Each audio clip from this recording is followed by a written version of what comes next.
Mi exesposo apareció en mi puerta después de 5 años diciéndome que había cometido un error. Le había dicho a su amante que yo era abusiva y que había abandonado a nuestros hijos. Ella me encontró primero, en mi propio trabajo, y lo que me mostró probó que nos había estado mintiendo a las dos durante años. La mujer sentada en la sala de espera de mi consultorio había manejado 4 horas desde Nashville hasta Austin sin cita previa. Mi asistente, Priya, había intentado mandarla a casa 2 veces. Al tercer intento, la mujer, pelo oscuro, como de 32 años, visiblemente temblando, levantó la pantalla de su teléfono y dijo con suficiente claridad para que todo el personal de recepción la oyera: por favor, dígale que me llamo Renata Solís y que necesito 5 minutos, porque creo que las dos nos hemos casado con el mismo hombre. Si este es tu tipo de historia, suscríbete y deja un like. Es gratis, toma 2 segundos, y mantiene la dopamina de Reddit llegando. Bueno, volvamos a la historia.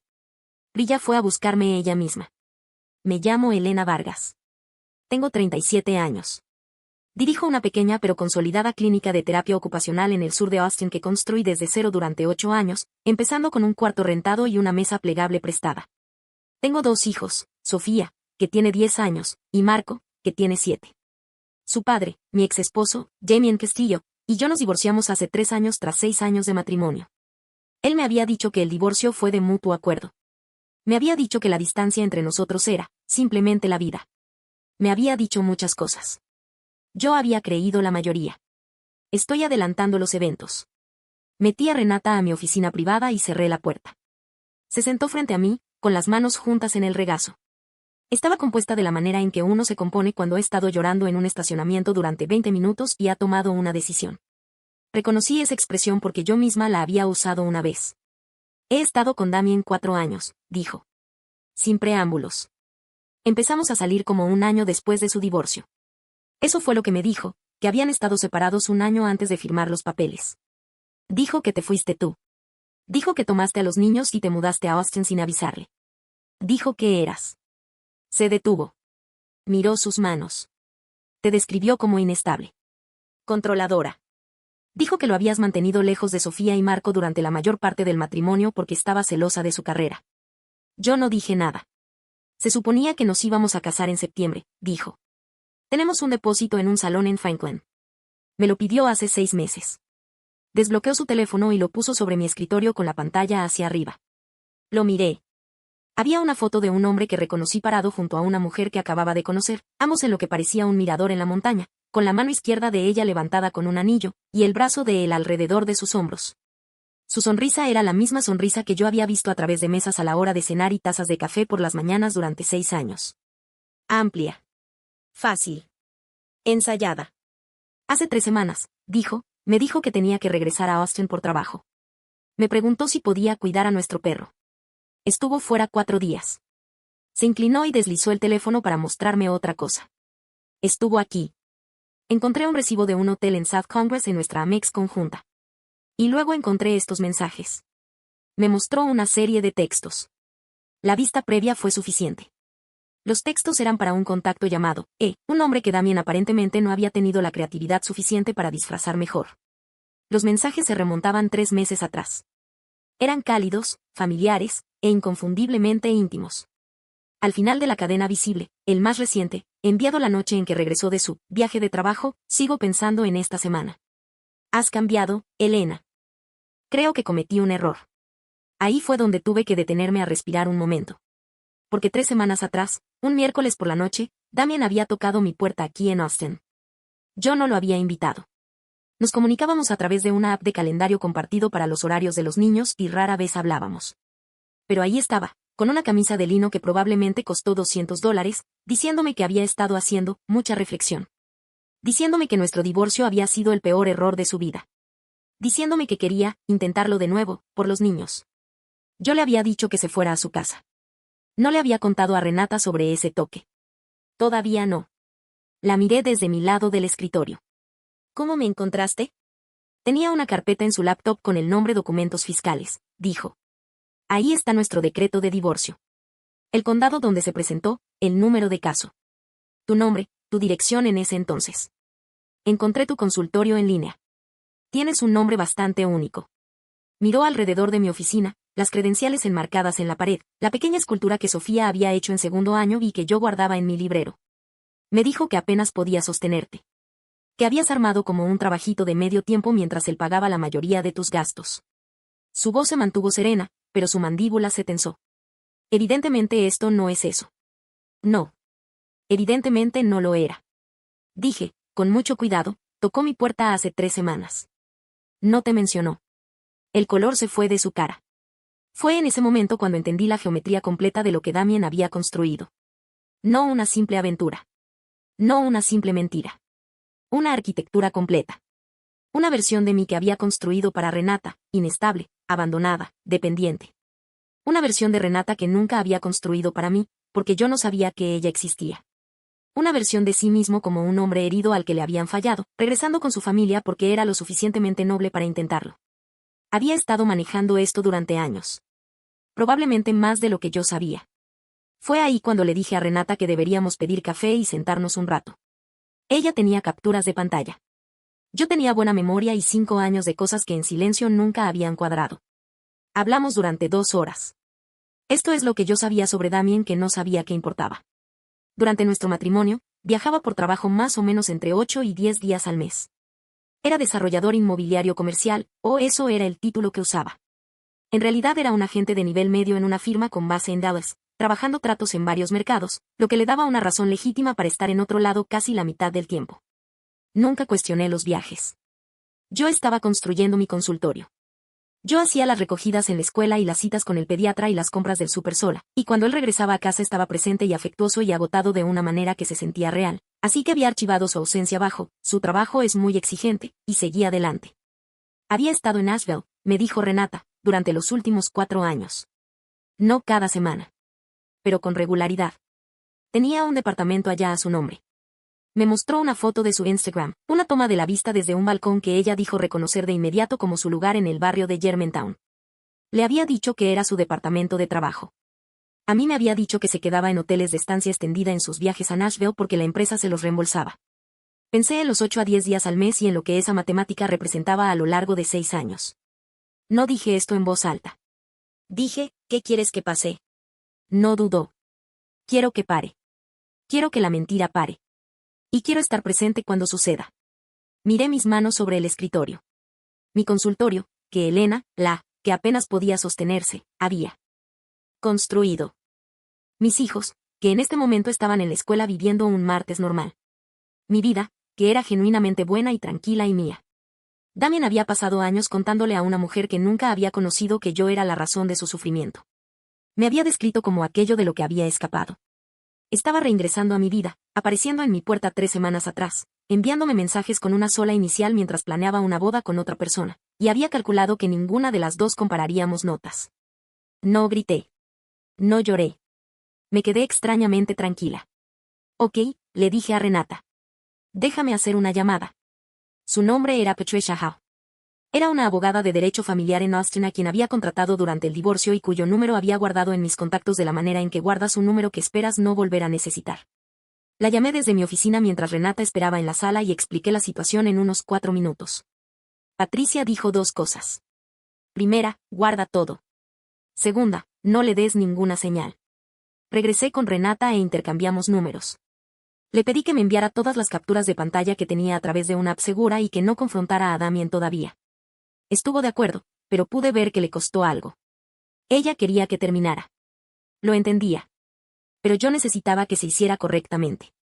Durante las siguientes 3 semanas, armé el caso. Eso requirió un tipo específico de paciencia que yo no sabía que poseía hasta que fue necesario.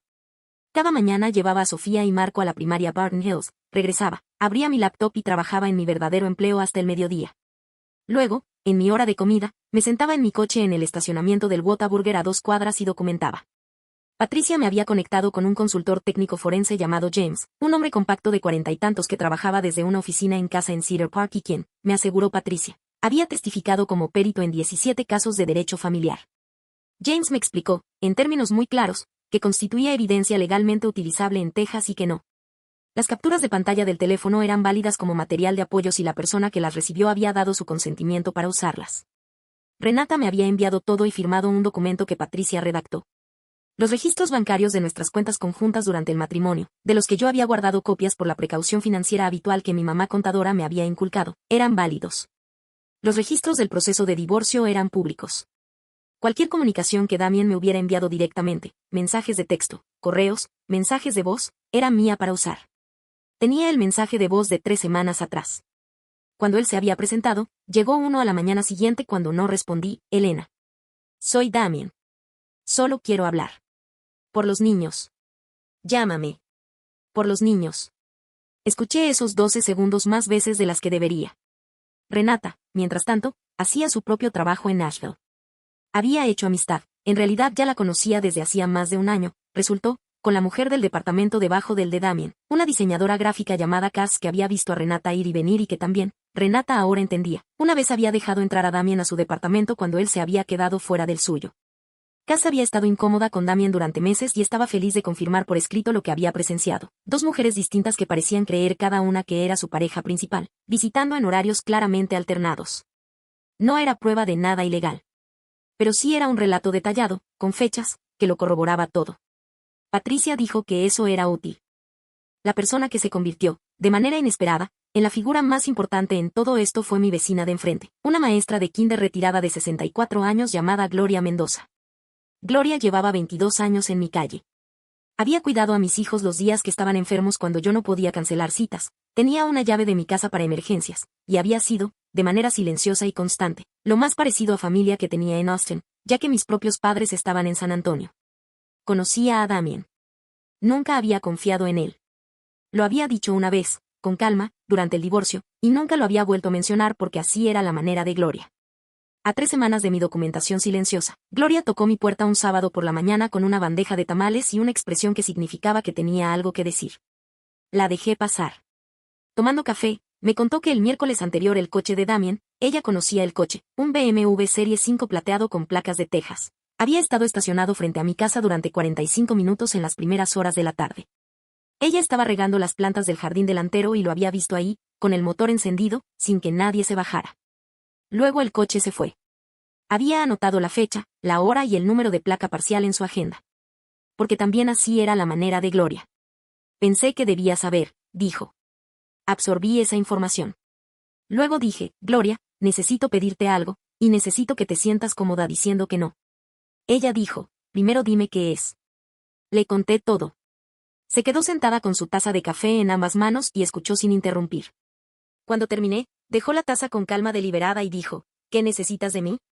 Y ahí fue cuando supe lo que tenía que hacer. Damien me había enviado mensajes, como, en su teléfono pero como el mismo en el mío, 2 veces más en las 3 semanas desde su visita. El primero era un enlace a un artículo sobre coparentalidad sin ningún contexto, que interpreté como un sondeo. El segundo fue más directo. Sofía mencionó que van a San Antonio para Semana Santa. Me encantaría verlos mientras están por allá. Quizás podríamos cenar todos juntos. Todos. El descaro de ese, todos. No había respondido ninguno de los 2 mensajes. Patricia me había aconsejado que no lo hiciera todavía. Pero ahora estábamos listos para responder. El plan requería la disposición de Renata, la cual era total. Requería la aprobación de Patricia, que la dio con instrucciones específicas. Requería la participación de Gloria, que aceptó sin dudar. Y requería que yo invitara a Damien a algo a lo que no pudiera resistirse a asistir. Le envié un mensaje el lunes por la tarde, 6 días antes del receso de primavera de los niños. La escuela de Marco va a hacer una exposición de proyectos de alumnos este viernes. A las 6 de la tarde en la primaria Barton Hills. Los 2 han preguntado por ti. Si vas a estar en la ciudad, les significaría mucho. Respondió en 11 minutos, ahí estaré. No me lo perdería por nada. El viernes llegó como llegan los viernes cuando los has estado esperando, despacio durante la semana y luego de repente todo junto. Llegué a la primaria Barton Hills a las 5:15 con Sofía y Marco. El gimnasio ya se estaba preparando, mesas plegables largas, cartulinas, el olor a papel de construcción y pintura témpera que es específico de todos los gimnasios de todas las primarias en el mundo. El proyecto de Marco era sobre el ciclo del agua. Sofía, que había entrado a 5º año con una alarmante obsesión por la ingeniería estructural, había construido un modelo de puente con palitos de paleta y madera de balsa que podía soportar 12 libras. Estaba muy orgullosa de él. Yo también estaba muy orgullosa de él. Gloria llegó a las 5:40 y se posicionó cerca de la entrada del gimnasio, algo que ella había ofrecido hacer porque conocía a muchos de los otros padres y su presencia se vería completamente normal. Tenía el número de Renata y el mío guardados. Patricia estaba afuera en su coche. Había dejado en claro que no entraría a menos que fuera necesario. Pero estaba ahí. Renata había manejado desde Nashville la noche anterior. Estaba en el estacionamiento. A las 5:58, vi el BMW plateado de Damien entrar al estacionamiento de la primaria Barton Hills desde la ventana del salón donde yo estaba parada. Lo vi estacionarse. Lo vi revisarse en el espejo retrovisor, el mismo pequeño gesto que siempre hacía antes de entrar a cualquier lugar, y bajarse.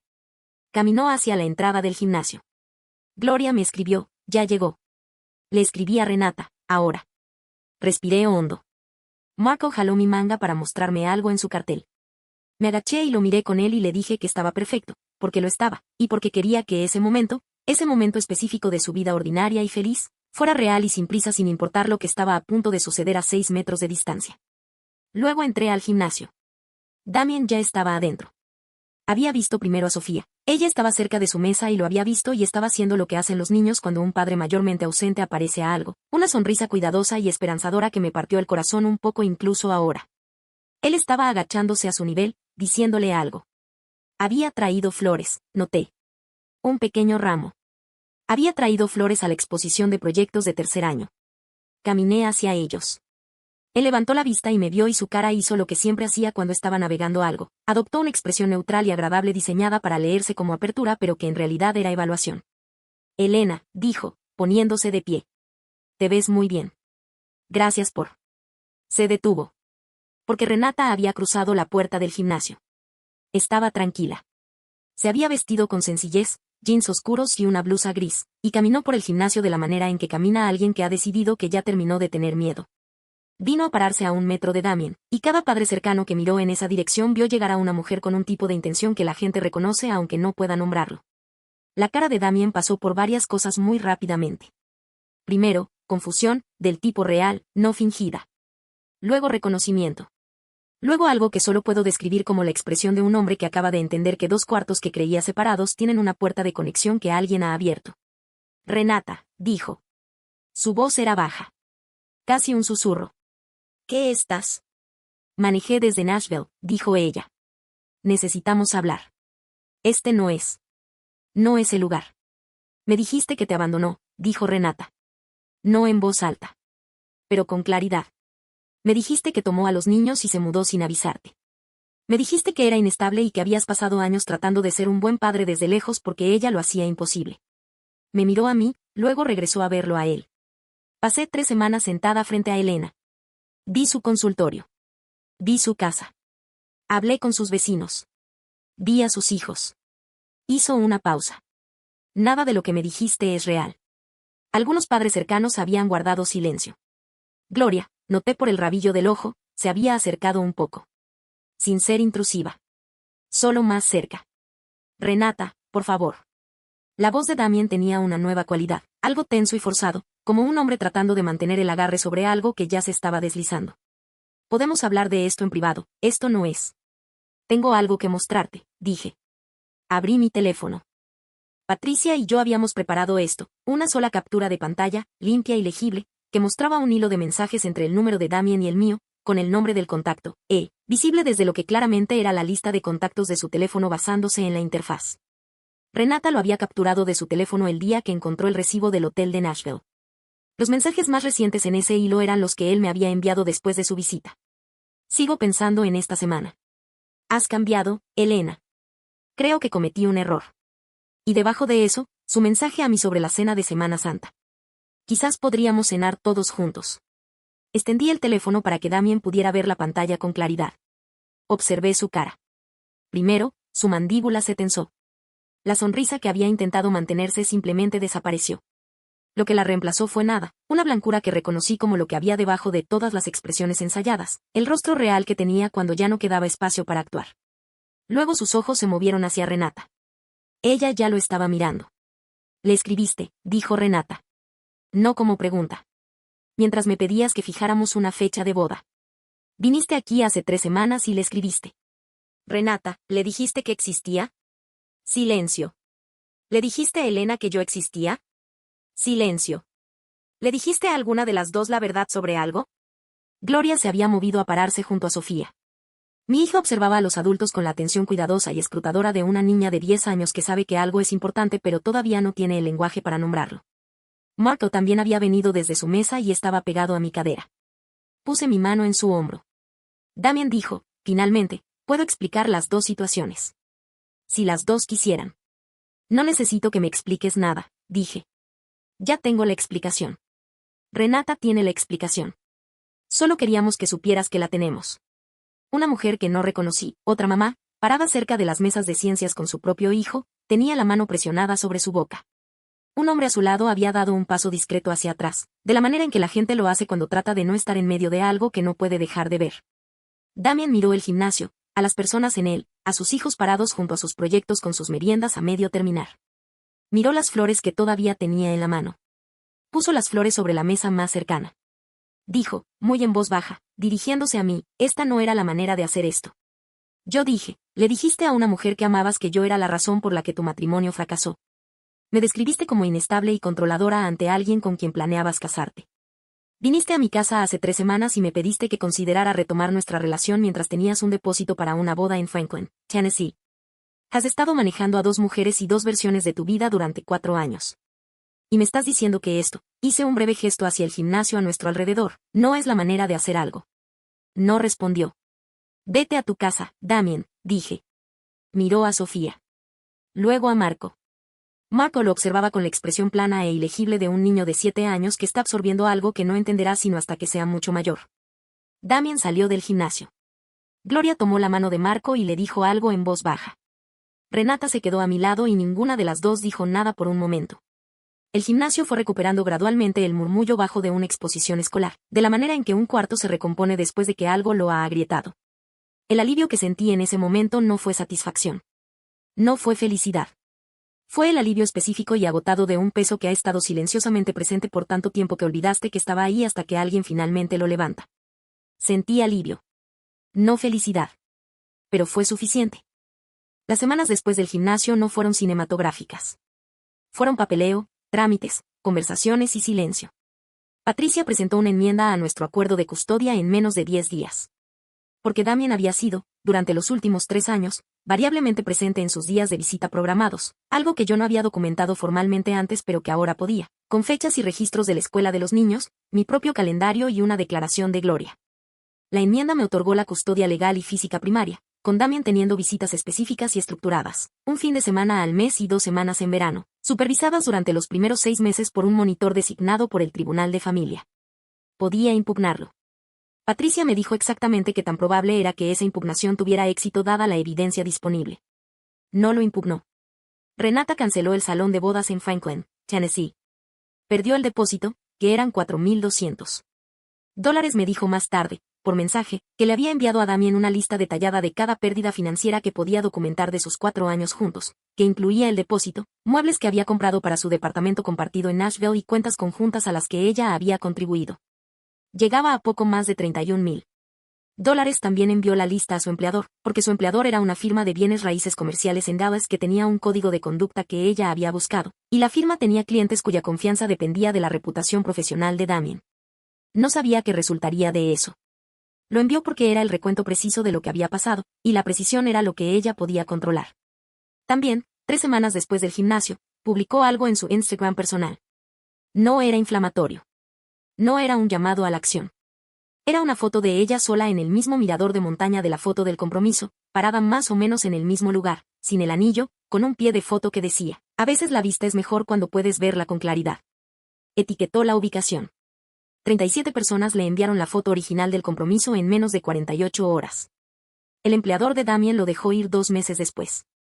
La razón oficial fue reestructuración, pero una contacto mutua en la comunidad inmobiliaria de Austin. Una mujer llamada Dana que había trabajado de manera paralela a la firma de Damien durante años y que se comunicó conmigo después de enterarse por el rumor de la industria de que la situación de Damien se había complicado. Me dijo que la carta de Renata había abierto una revisión que encontró otras discrepancias en su conducta profesional. No me dio detalles. Dijo, he oído hablar de ti durante años, pero de manera inexacta, y lo dejó ahí.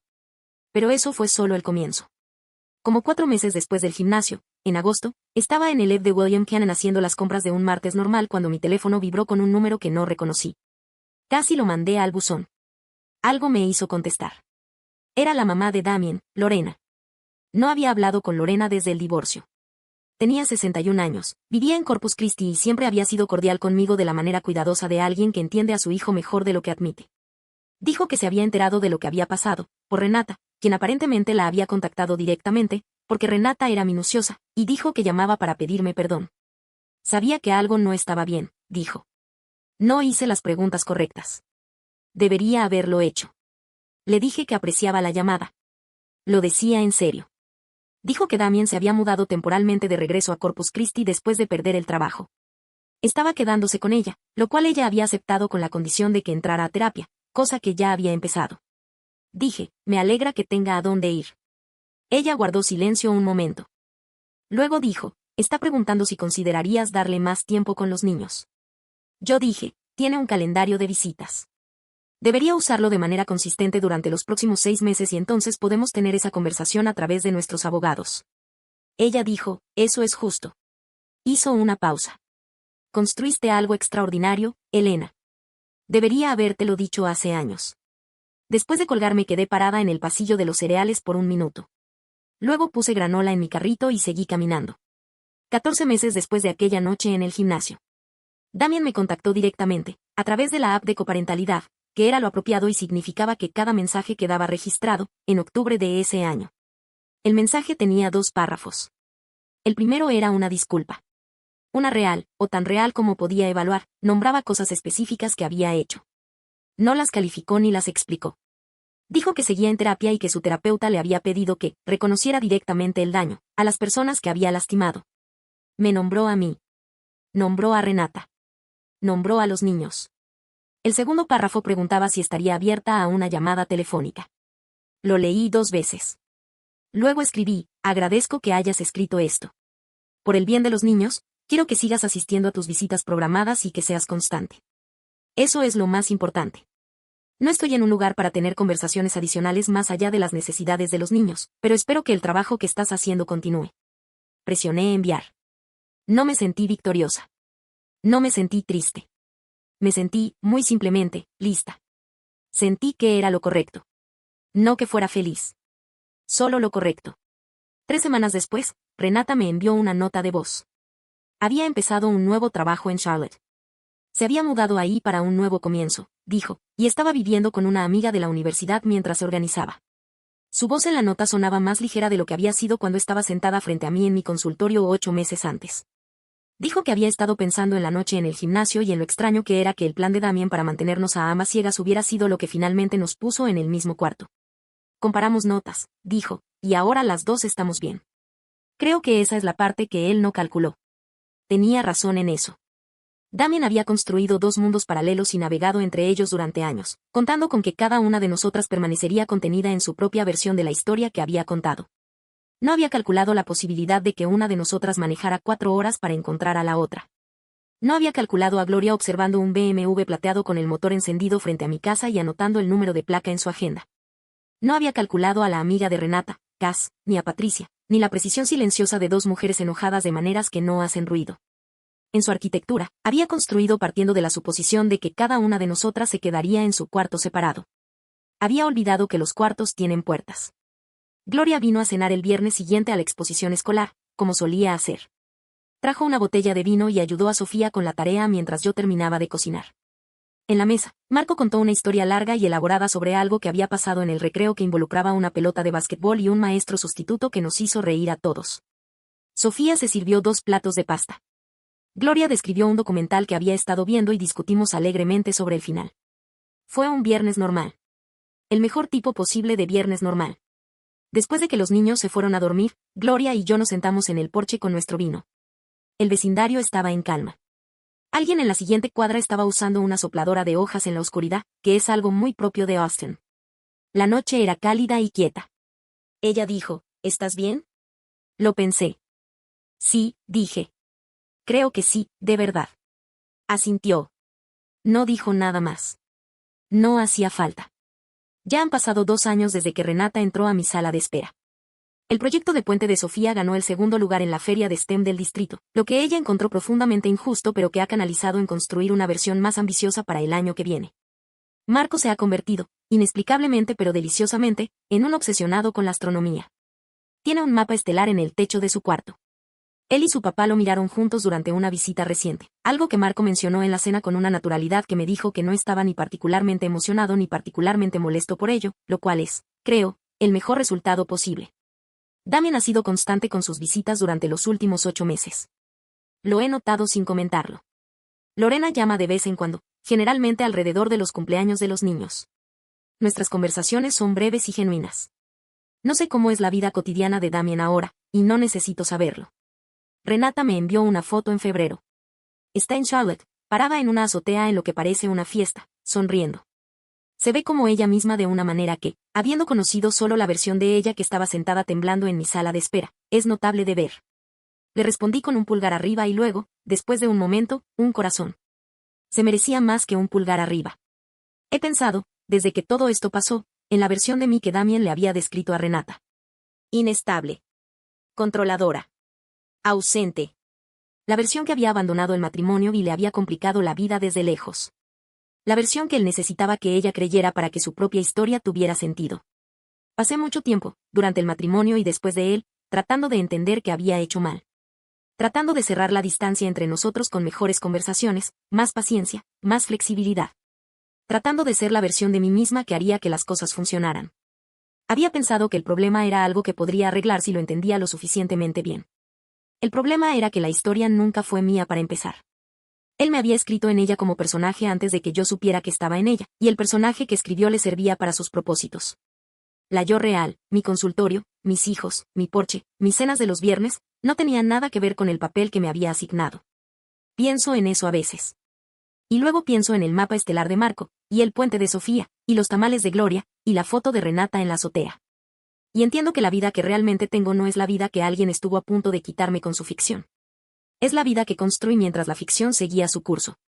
Y siempre fue, completamente, mía. Nunca más voy a permitir que alguien escriba mi historia antes de que yo tenga la oportunidad de vivirla.